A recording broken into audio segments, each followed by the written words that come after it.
Welcome into Outkick the Show. I am your fearless leader, Clay Travis. I hope all of you are having fantastic Tuesdays wherever you may be across this great country or this great land. I'm a little bit late today because in the great state of Tennessee, we have returned to normal, and I went out and played golf today. So I had an awesome time out on the golf course, got a little bit of sun, getting ready for the summer. And so I've been out for the last 5 hours playing golf. So, but I have been on top of everything, and your fearless leader is here. But I want to give props to the governor of Texas, governor of Tennessee, South Carolina, to Georgia, Oklahoma, Colorado, all over the country. Reasonable governors are starting to recognize that the coronavirus, worst of it, has passed, and it's time to get people back to work. And getting people back to work means returning in some way to a sense of normalcy. Now, the numbers in New York continue to plummet. We hit another massive low, I think 200 plus. I want to get the number exactly right for you, looking at the data that was out there.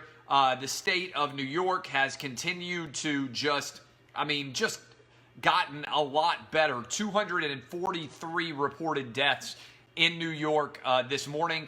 There were a lot in New Jersey for some reason. I don't know what's going on in New Jersey, but the rest of the country is well into control. Tuesdays, a lot of times, end up being a big number because I think sometimes the weekend numbers get all rolled in together by Tuesday. But even with that going on, we are going to end up well below where we were last Tuesday.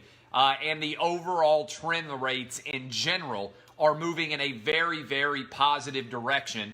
And as a result, look, I think it's time to start thinking, if not already, about getting back to work. It's time to open up restaurants. It's time to open up hotels.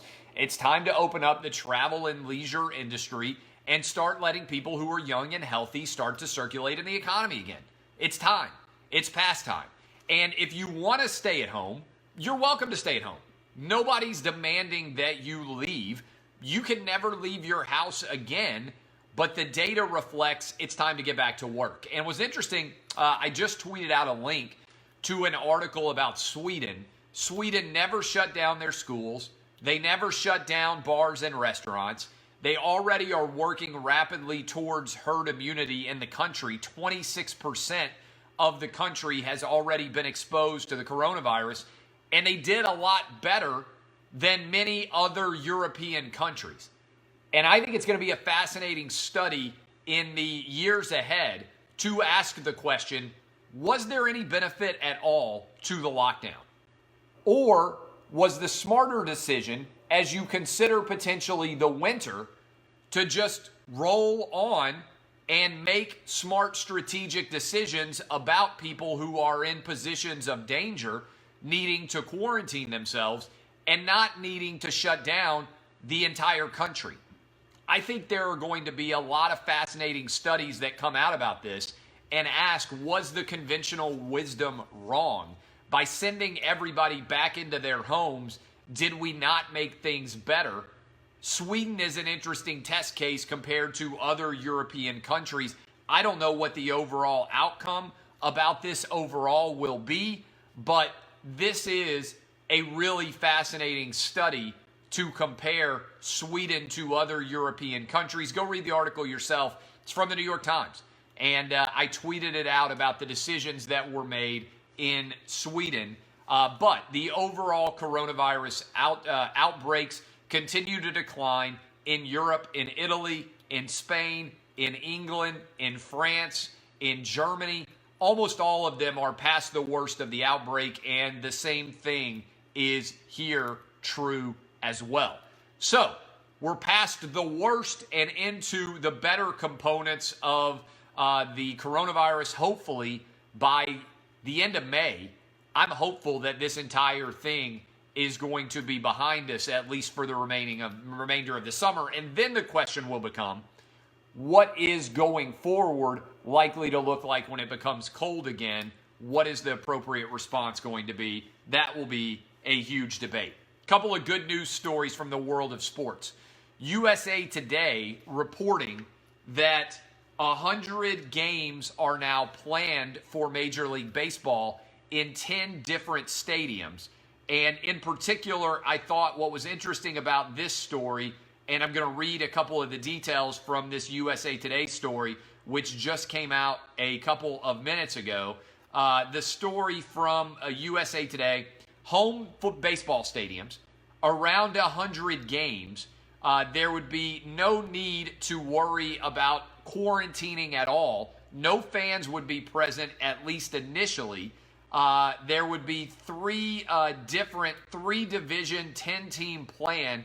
Teams only play within their division, which would abolish for the season anyway the American and National Leagues and realign based on geography. In the East, you would have the New York Yankees and the New York Mets, the Boston Red Sox, the Washington Nationals, the Baltimore Orioles, Phillies, the Pirates, the Blue Jays, Tampa Bay Rays, and Miami Marlins, all East Coast-based teams. In the West, you'd have the Dodgers, the Angels, the Giants, the A's, the Padres, the Diamondbacks, the Rockies, the Rangers, the Astros, and the Mariners. So that would be the western part of the United States. The travel would be limited. And then in the Central Division, you'd have the Cubs, the White Sox, the Brewers, the Cardinals, the Royals, the Reds, the Indians, the Twins, the Braves, and the Tigers. It's really kind of interesting. Three grand divisions. You'd have the East, the West, and the Central. That would limit how much travel would actually play. They think they could squeeze in 100 to 110 games, and by the end of the year, be allowing fans in. It's all coming together, one of the officials told USA Today. I'm very optimistic. So there are a lot of different details that would have to be involved. And the Major League Baseball teams would likely go to their own spring training facilities in Arizona and Florida. But this is kind of an interesting idea. It would start at the end of June, and this is I like this idea. I want sports back. I like the idea of bringing back Major League Baseball. In addition to baseball coming back, we're also talking about NASCAR coming back by potentially May 17th in Darlington or May 24th in Charlotte. This would mean NASCAR would come back just a few days after the UFC came back. So sports now all of a sudden planning a rapid return. If you think about the UFC in May, NASCAR in May, Major League Baseball back for spring training in May, the NBA being able to go to facilities starting May 8th, which is at least an idea about returning for the NBA as well, and then also the PGA starting on June 11th. So this is really positive news if you are a sports fan looking forward to the return of sports. Also, for those of you out there who've been asking me like crazy about whether or not I believe college football will be back, the answer is yes. I have continued to believe that college football will be back for a very long time. Here are the schools that have already announced that they are coming back in the fall. Colleges need to come back in the fall. We're going to talk a bunch about this tomorrow on Outkick. The reason why colleges need to come back is because kids, young people who are 25 or under, are more likely to die of the flu than they are the coronavirus. This is something that hasn't gotten very much attention in the media, but almost no one who is young and healthy is dying of the coronavirus. All right, I'm going to read you some quotes about that in a minute. But the safest place in many reasons where college kids could be is surrounded by other college kids because that keeps them away from grandma and grandpa. But Michigan, Miami, Iowa, Iowa State, Purdue, Nebraska, Missouri, Oklahoma, Oklahoma State, Washington State, and Oregon have all announced that they are coming back. That's a big deal. I believe all of college football will be played. Will fans be present? I don't know about those details. Remains to be seen what the summer will look like in this country. But college kids are not in danger from the coronavirus. And I give credit to Purdue and their president, I believe Daniels or Mitch Daniels, I believe he used to be a governor of Indiana. Somebody's probably watching who's an Indiana political expert. He came out and said this. It's like everybody has been afraid to acknowledge what the data tell us. And he came out and straight ahead, Mitch Daniels said, hey, college kids have almost zero risk from the coronavirus. We need to get them back on campus. I actually think the more complicated part about college kids is when they leave at the end of the first semester and come home for Christmas, and they're then oftentimes exposed to grandma and grandpa or aunts and uncles who are older. That's the more dangerous part. Having them on campus, we should want them on campus to develop herd immunity so that lots of college kids get this. Same thing with elementary school kids, so that the overall nation has less of an issue with this virus spreading. This is incredibly important, all right? You need to look at the actual data in place. And for those of you out there who love to scream, you're not a doctor. Why do you talk like this? You're not a doctor. First of all, I could have gone to med school, all right? Instead, I went and got 2 other graduate degrees at Vanderbilt. I could have gone to med school somewhere and gotten an MD, all right?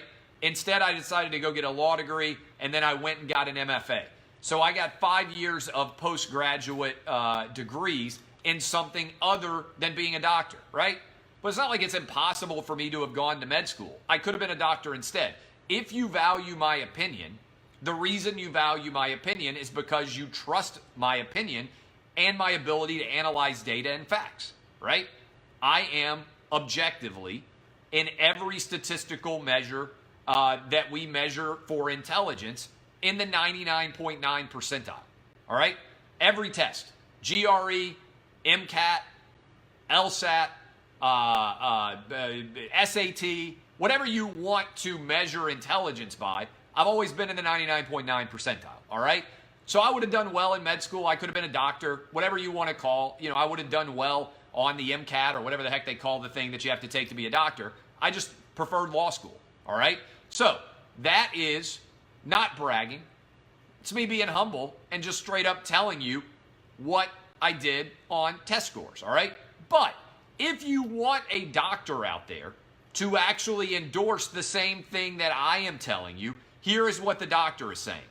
This is a doctor of epidemiology who was quoted in Thomas Friedman's New York Times column, all right? He said, more and more data, I'm directly quoting, more and more data are telling us that COVID-19 is 2 completely diseases in different populations. It is severe and potentially lethal to the old, the chronically ill, and those with pre-existing conditions. It is, however, rarely life-threatening, often mild, and often even asymptomatic among those under 50 or 60 in generally good health. He further said, that means sheltering the vulnerable while allowing those who can return to the world most safely to do so, thereby restoring the economy, supply chains, and services while cultivating the collective protections of herd immunity that leads to the all clear. That's how we get our lives back without waiting on the long and uncertain timeline of vaccine development. The way to get back to normal is not to hope that suddenly there's going to become a vaccine available. It's to get back to normal for young and healthy people.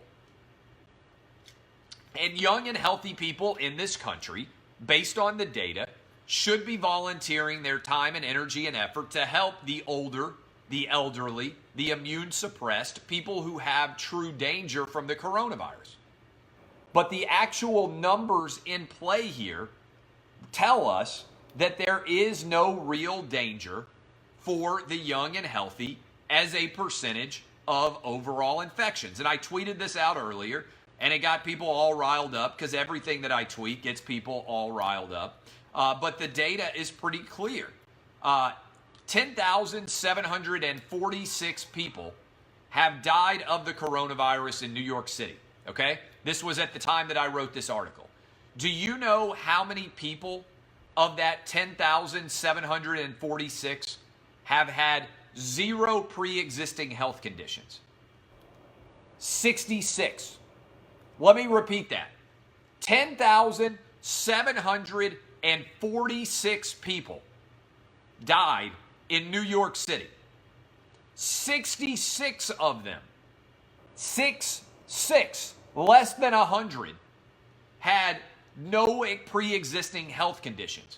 If you are young and healthy, if you are fortunate enough to be young and healthy, we got to get you back to work.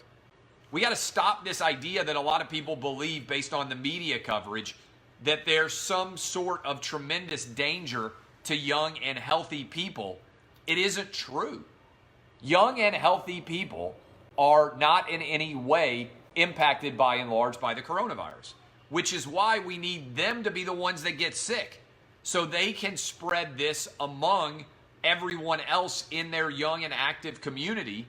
That's the way we get herd immunity. We want the number of young people who are unlikely to stress hospitals or have any major health conditions to get this to be high, and we want the number of people who are elderly and immune suppressed and with pre-existing health conditions who get this to be low. The people who should be quarantining are the old and the sick. The people who should be active and going to work and driving our economy forward are the young and healthy. This seems like such a no-brainer to me.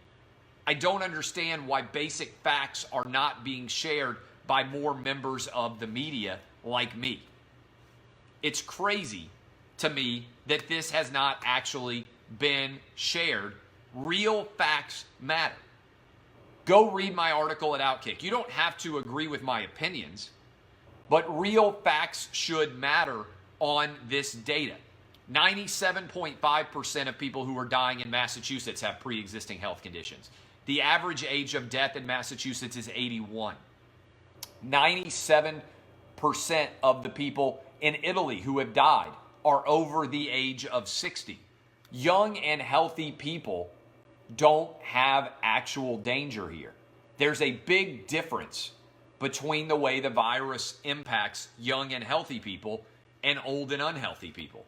This is really important, and it's not being talked about enough. Finally, and this is what Sweden has done, which I talked about earlier in the show. Sweden has basically refused to shut down schools. They haven't shut down bars and restaurants. They've let people continue to live their lives. And as a result, they are working towards herd immunity here. Final thoughts.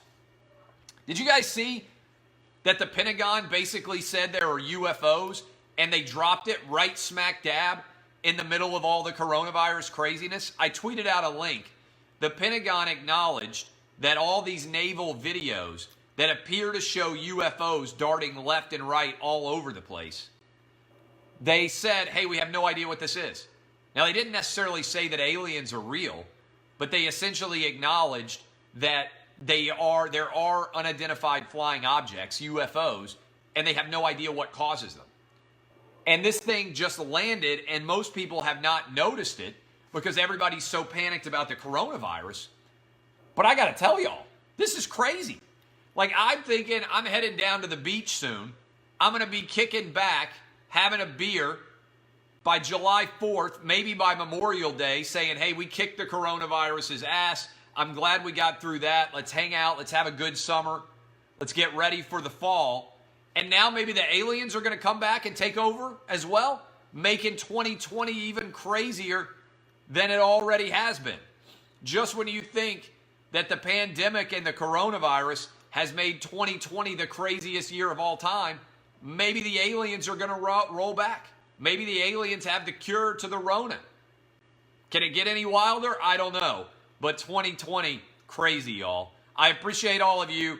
Get back to work. Remember, if you are young and healthy, we need you out making the economy work. My name is Clay Travis.